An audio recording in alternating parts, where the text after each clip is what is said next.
the state of the dictatorships around the world. So, Anna Kasparian seems absolutely 100% convinced that the Syrian war is justified. Bashir Assad, worst dictator on the planet.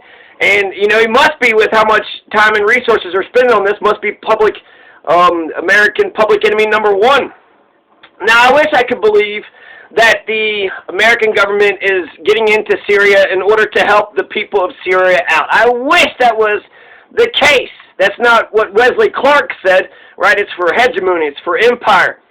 I wish I could believe that Bashir Assad was the worst dictator in the world, and therefore, since he's the number one terrible, you know, dictator, then we need to stop him. In fact, I believe that a war against totalitarian dictatorship is revolutionary. So the first question to ask would be, who's the worst dictator in the world? Who's the worst dictator in the world? And then go from there. But that's not how it went. Look at Belarus. Look at Cameroon. They're killing their own people. These are two major dictators in the world. They've been in power for 30 years. I'm not even sure Bashir Assad's even been in power for that long. So in terms of how long they've been in power, you know, Bashir Assad, I don't give a shit about the guy. He seems like a terrible person to me. But it's going to say, let's see here. He's the 19th president since 2000. So that means Belarus and Cameroon have dictators who's been in power for 10 years longer than Bashir Assad. So Belarus and Cameroon are killing their own people.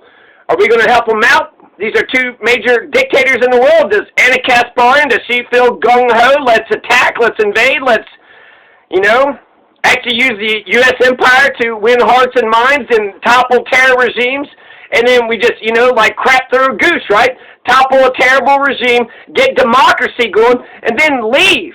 Don't put military bases, you know, ask the new government to establish a peace embassy in their new democracy. Win them over. Win them over. Win their hearts and minds. Now, there's a Freedom House. The Freedom House has a list of a whole bunch of nations that are dictatorships. Now, I have, you know, some reservations with this, but they're going to list like 30 to 40-something dictatorships. So just a couple of them. Egypt is a dictatorship. Libya, so shit, I guess the invasion didn't work out there. Uganda, Rwanda, Thailand, Kashmir, Tibet, Equatorial Guinea. These are all dictatorships. Is Anna Kasparian pushing for the empire to go attack, go invade, and save the people of these nations?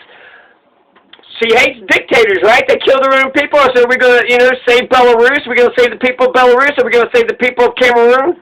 No, ultimately I'm an isolationist, but right now I see an unaccountable totalitarian empire that doesn't seem to give a shit about actually helping the world out. Yeah, you want to take the resources and the raw materials and, you know, fight for your own self-interest. We get that.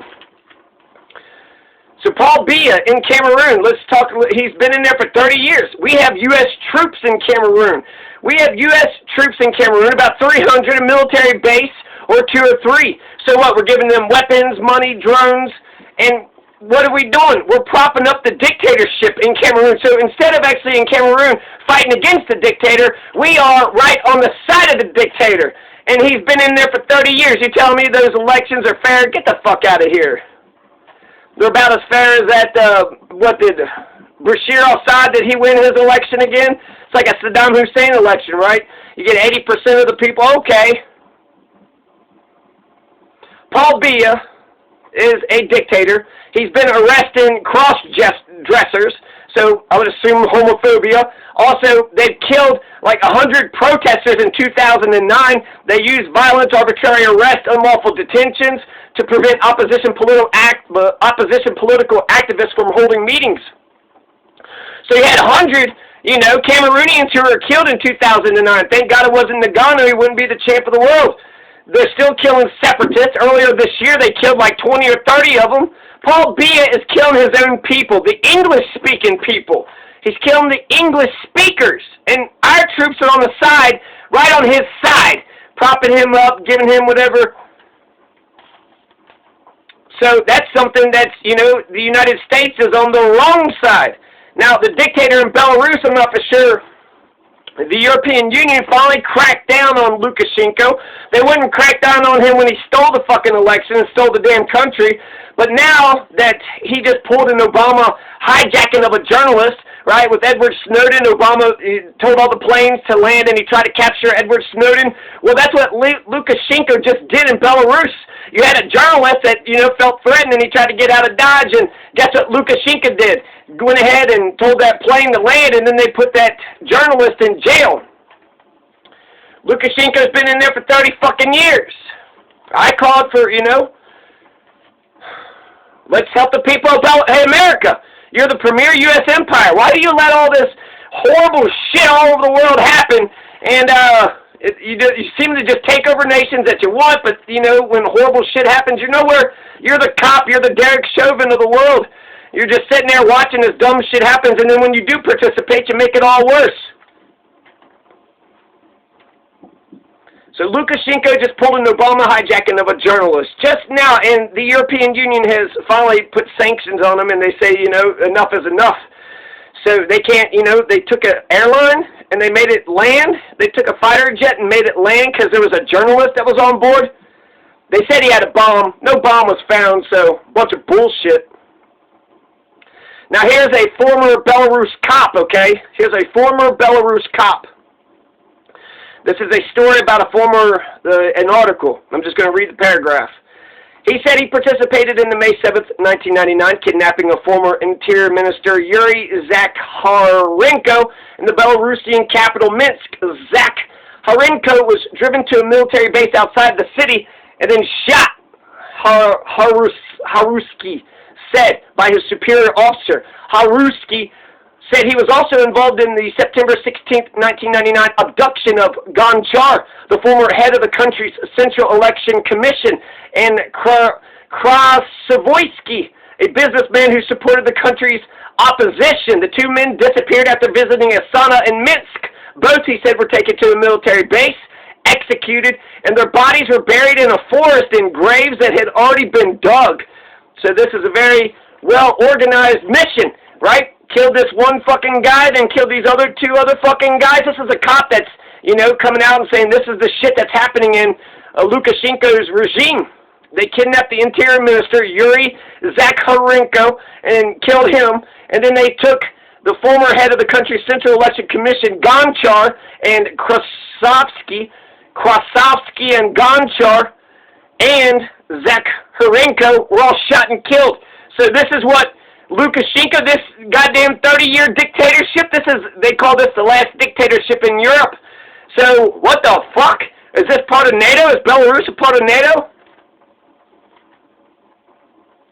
Now, as of right now, there are 50 dictatorships in the world. There are 50 dictatorships according to Freedom House, okay? Now, I got some problems with some of the listings, so you'd have to take a closer look at each one of these nations. But this gives you a good start of who the dictators are in the world and, which ones by admission or not. There are 19 dictatorships in sub-Saharan Africa, 12 dictatorships in the Middle East and North Africa, 8 dictatorships in Asia Pacific, 7 dictatorships in Eurasia, 3 dictatorships in the Americas, and 1 in Europe. Belarus, Lukashenko. The 3 in America is Cuba, Nicaragua, and Venezuela.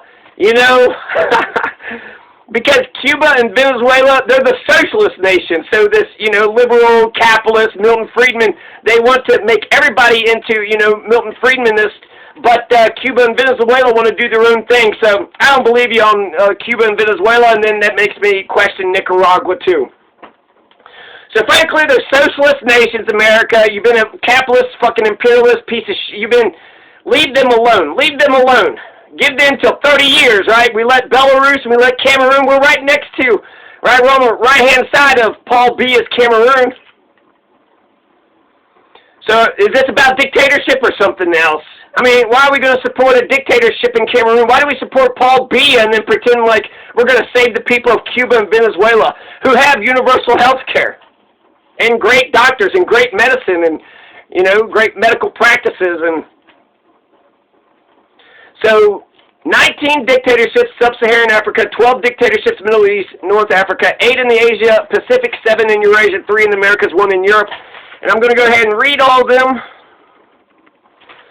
So, Western Sahara, Brahim Ghali, Algeria, Abdelaziz Bouteflika, Libya, Egypt, Uganda, Rwanda, Burundi, Thailand, Chad, Democratic Republic of Congo, and the Congo, and Thailand, and Kashmir, and Tibet, Equatorial Guinea, Mali, Zimbabwe, Angola, Gabon, Kazakhstan. So Borat is being oppressed.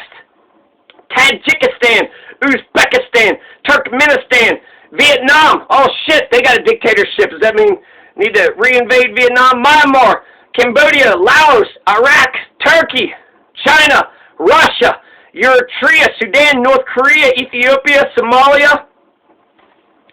And that's it. That's it. Just, just 50. There's just 50 dictators in the world. So I'm sure Anna Kasparian, she wrote a nice list, put all 50 dictatorships, and then saw which one was. That would be awesome. I think that I could get behind a foreign policy like that. At least there's a logic to it, and then I would know what the hell the government's even doing, because they don't even tell us how many military bases that we have and what's our business. What are we doing in Niger? Fighting the war on terror? We just stealing blood diamonds or something. So wait, what was I saying I was going to do? I'm going to read the thing, the dictators. There's a bunch of dictators in the world. 50 dictatorships, Democratic of the Mali, Zimbabwe, North Korea, Russia, China. I don't know. I have to rewatch it to see what the hell. Okay, anyways. There's a shit ton of dictators in the world. There's a shit ton of dictators in the world. You write a list of the 50, and then you just, which one's the worst. Oh, the foreign policy that I would support for America would be this. Let's mind our own damn business. Isolationist. That's, that's my end goal. We need to take care of our fucking selves. We're fucking falling apart here. We about, cracked under a sniffle. Fucking COVID, that sniffle almost fucking beat the shit out of us. If we actually had real problems, Jesus Christ, if North Korea was invading, might as well just start, learn some Korean. So, and then just make a list. So the foreign policy I would support is make a list of the 50 dictatorships, pick the top one, and then take them out, establish democracy, get the fuck up out of Dodge. Give them a year. And then after a year, ask the new government to, have an embassy there. And repeat. Do good for the fucking world. Actually get rid of these shitty dictators, give them instant runoff voting with referendum, initiative, recall, get as close to a pure, direct democracy as possible. That would have logic, that would make sense. That's more towards, an isolationist position. If Anna had done that, then okay, then I could believe. But frankly, we're just there. It's already there. It's easy it's almost crazy. If we were to pitch, do you want to go to war with Syria to the American people? I bet you they would say no, not knowing we're actually in the damn thing. And so, what's my point? My point is this. How come we're only going after Bashir Assad? How come, how hard could he be? Don't we have long-range rifles? Satellites? How are we? And isn't that Joseph Kony guy? What the hell about that Joseph Kony guy? He's running around in Africa still. He's got 100 child soldiers. So we allowed Joseph Kony to run all over the fucking place, right? He's still at large, goddamn.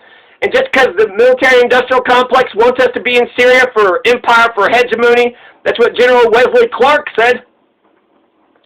So frankly, stop fucking with Venezuela and Cuba.